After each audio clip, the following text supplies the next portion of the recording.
Good morning. Good morning. Good morning, everyone, and thank you for being with us. This is a very exciting day to make our second endorsement in the state slate for the Attorney General. Eric Schneiderman has been a true friend, a champion, and a colleague that I would tell you the reproductive justice movement, the reproductive health care providers could not do without. Many are asking, why is it that the Attorney General makes a difference in New York State to be pro-choice? And let me tell you, there is a significant difference between having somebody who's pro-choice and somebody who's just going to protect us in enforcing the law. The Attorney General's office has a leadership role and position in ensuring that our healthcare providers, our volunteers, and our patients are protected. That the contracts that our healthcare centers have with the state of New York are not slowed down in any way. And to ensure that the leadership continues to make access to reproductive health care, including abortion in New York State, will remain the policy and the vision that our New Yorkers believe in. Eric Schneiderman has had a lifelong legacy in ensuring that women have access to reproductive health care. As an escort, as a very young man, and right through his most recent work in the New York State Senate, Eric has been a true champion in pushing through legislation that protects our healthcare workers, volunteers, and patients, that ensures we have access to emergency contraception, that women have the ability to access the full range of reproductive health care regardless of their socioeconomic status. And without a true leader like Eric Schneiderman, the men and women in the state of New York would never have the access to health care that we have today. And we look forward to his leadership in the Attorney General's office as we walk through these last 4 weeks of this election cycle. I'd like to, at this point, introduce Pat McGune, a member of PPANY of New York State, our Upper Hudson Planned Parenthood chapter, to make a few comments. I am a board member of Planned Parenthood Advocates of New York State. I'm also a veteran of running Planned Parenthood here in Albany with clinics in Troy and Hudson, and I've been doing that for 16 years. So that means I have done that with the benefit of some fabulous pro-choice attorney generals, and I have also done that with an anti-choice attorney general. I have been in New York State during the Operation Rescue blockades in Buffalo. I have been a Planned Parenthood CEO when I watched the harassment and the active pursuit of some of my colleagues by members of the Attorney General's office. And I have been a CEO when former AG and former Governor Spitzer formed a reproductive rights task force, and then later the current AG had reproductive rights as a prominent part of the civil rights unit. And I know what it's like to be reached out to and to be treated with respect and with understanding of the importance of women's access to the full range of reproductive health services, of the importance of their constitutional right to choice.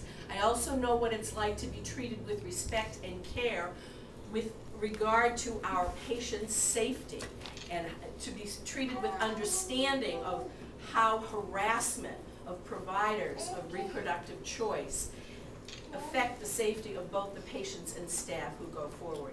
And finally, as Tracy mentioned, I am a state contractor. I have a large family planning grant from the State Health Department. We have another significant grant for teenage pregnancy prevention. We often have many other smaller grants from a variety of state agencies.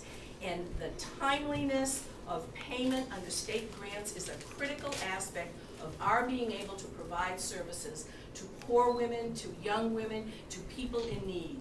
In this economic time, we're seeing our numbers go up and up because people are losing their health insurance, they're losing their jobs, they need access to low-cost care.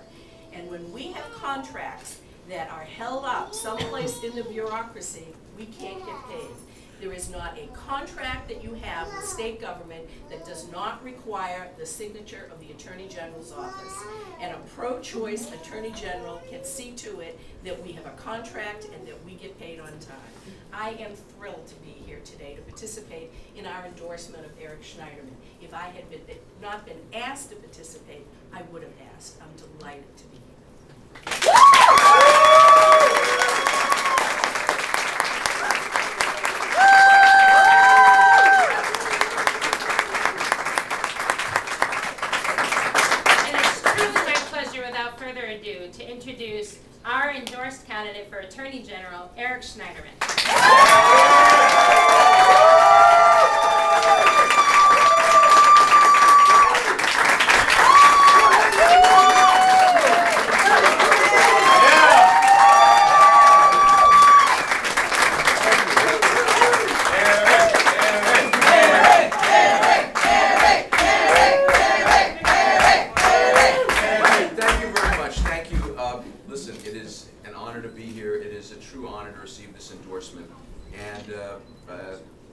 As noted, since I was 17 years old, I've been involved in the effort to protect a woman's right to choose.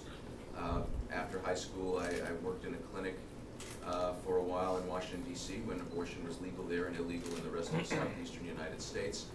And I've never forgotten the women who came through those doors. Some of them had snuck out on their jobs, they were hiding from their families, some with medical problems, and we can never go back to that. And that has been a core commitment of mine throughout my whole career in public service. The Office of Attorney General can play and must play a critical role in protecting freedom of choice. And my opponent, who has refused to debate me on issues of financial fraud or Wall Street, also is attempting to avoid this issue by saying the Attorney General has nothing to do with freedom of choice. I remember Bob Abrams bringing these historic cases to protect clinics in Buffalo, in Westchester, developing the concept of a zone of privacy to protect clinics when Operation Rescue and other groups were harassing patients, harassing doctors and clinic workers. This is something that only the New York State Attorney General can do. And I promise you, if there's harassment at clinics, you're not going to have someone who takes a passive approach and waits to see if the problem just goes away with me. I will aggressively defend a woman's right to choose and your rights to operate legal reproductive health facilities as aggressively as is necessary. The Attorney General also has to sign off on hospital mergers, and the Attorneys General have actually blocked mergers of hospitals on the basis that they would reduce access to reproductive health services. This office has multiple functions, approving and expediting state contracts, as was mentioned. The Attorney General of New York State has a role to play in the national struggle for freedom of choice. The Attorney General of New York State must provide leadership in the struggle for freedom of choice. I commit to you, I will do that as Attorney General. It's clear that my opponent does not share these views, and look, it's something that really has to be a little bit chilling, has refused to even state whether or not he thinks his running mate, Carl Palladino's position of no right to freedom of choice, even in cases of rape or incest, is an extreme position. So, look, there's a clear contrast here. The Cuomo-Schneiderman ticket is a pro-choice, forward-thinking ticket that believes in equal justice under law for everyone.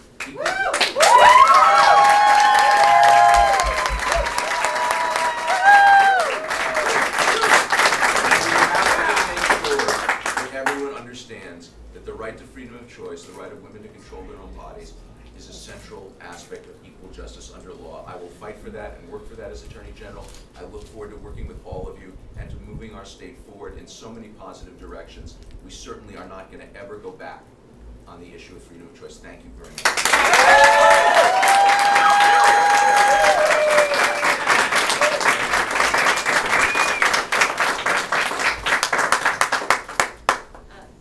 We're happy to take a few questions if there are any from folks. Okay, that's nice. Thank you all very much. Sort of related, you mentioned that debates. I've sort of lost track of all that. Where are you on debates with the Donovan? And would this be an issue that you want to bring up? Well, it may be. The one specific area where I challenged him to debate was on the issue of financial services and the Attorney General's role in policing Wall Street. Yeah, but you can't really do that on one issue. I mean, Oh, sure are you you going can. to have debates Actually, with them? no, yes, there's one debate that's already been agreed to. But actually, we found in the primary campaign, sometimes having a debate that focuses on a particular, not one issue, but a set of issues, produces a better dialogue, because you can really dig in and you're not just bouncing around all over the place. Look, I have no idea how many debates, 12, 15, 20 debates with my distinguished opponents who are now, I'm honored to say they're all supporting me. Some of our best debates were debates that were focused in particular areas. So I'm happy to debate. This is an issue that will come up. Financial services will come up. My proposal that we released yesterday for the Attorney General to go after banks and other institutions that are moving money to terrorist groups and terrorist states.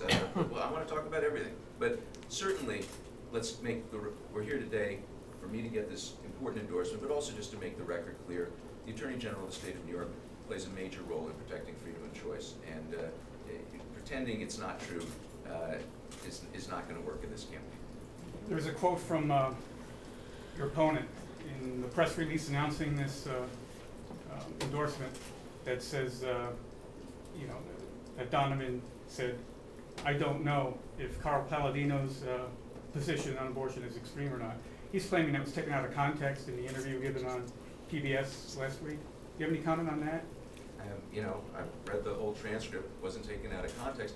He is, and look, he's the Republican candidate, and Palladino's at the top of his ticket. He's refused to distance himself from Mr. Palladino. He's refused to say whether or not he thinks what to me are these despicable racist emails were wrong. And he's refused to say whether Mr. Palladino's extreme view on freedom of choice is wrong. So, you know, it's fair for him to say, I refuse to answer the question, but let's be clear, that's all he's doing. And I do think that the more people in the state of New York get to know Mr. Palladino, the more unacceptable it will be for other candidates for office not to condemn his reactionary, extreme, and hateful conduct. Senator.